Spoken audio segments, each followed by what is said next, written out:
Hey, what's up, fellas? How you doing, man? Antonelli here.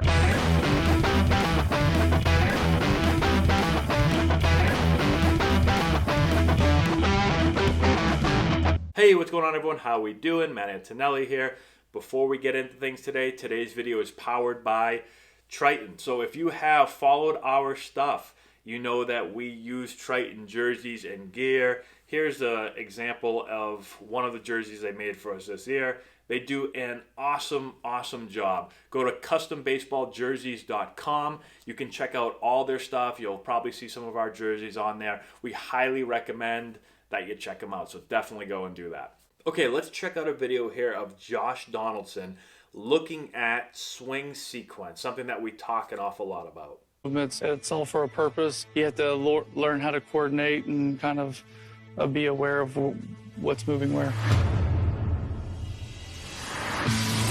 Donaldson starts his swing with a high leg kick. After he identifies the pitch, this leg kick allows him to vary the timing of his foot strike in a window of about 100 milliseconds. By adjusting for pitch speed in the early phase of his kinetic chain, Donaldson is able to create a consistent motion against nearly every pitch. After foot strike, Donaldson's hands and shoulders lag behind, while his hips begin firing forward at a peak angular velocity of 700 degrees between the angle of his hips and shoulders of 45 degrees. Like stretching a rubber band farther to produce a faster snap, this large separation creates loads of potential energy, which converts into kinetic energy when his shoulders snap forward. Okay, so the cool thing here is, first, Josh Donaldson is just another guy, right? That if you look at him, he was in the big leagues, but he wasn't a great big league hitter, right? And he made some adjustments to his swing. He did a couple of big changes, and all of a sudden he went to an MVP type player that was hitting 30 plus home runs, 40 home runs a year. And so just another guy that we talk about that even at the highest level was looking at his swing and trying to figure out, okay, how can I get better? And made big changes to his swing to go from just an okay major league player to a great major league player, okay? So there's always opportunity to continue to learn and continue to get better and improve no matter what level you're at.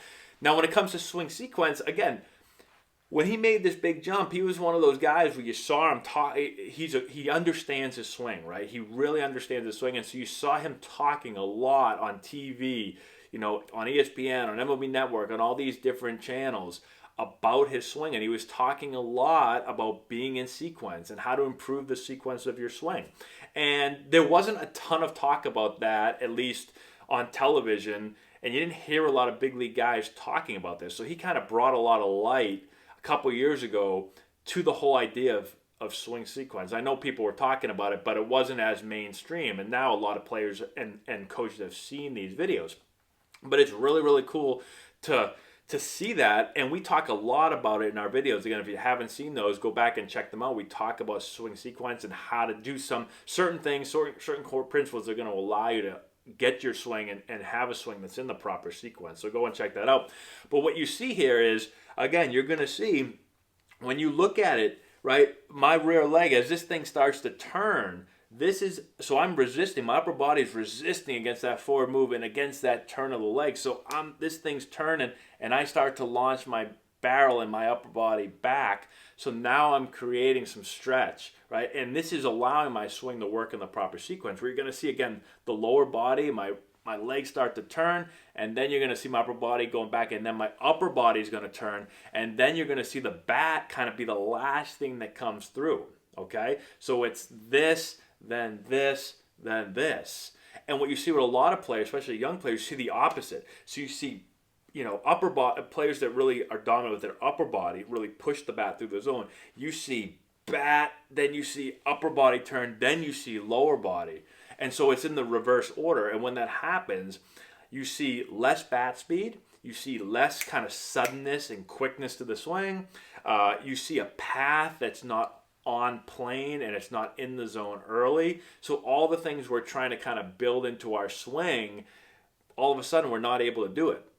And it's because of how we're using our body. It's because of the sequence of how our body is actually moving, right? A lot of players are in the reverse sequence. They're out of sequence. And so to get that kind of back, and to get that back in sequence, again, go back and check out our videos and how important some of the things are about getting in the back hip and pulling back, resisting against our forward move and our turn, and then being able to tilt with our upper body. A lot of really cool things that I'd say the majority of big leaguers, whether they know they're doing it or not, they've got some of that in their swing in some way. So really cool stuff, cool video. Hopefully this helps you guys out. If you have any questions, let me know. Comment in the section below. Subscribe to the channel. Give it a thumbs up. I'd appreciate that. Share with all your friends. All that good stuff. And that's all I have. Thank you so much, guys. I appreciate you watching, and we'll talk to you later.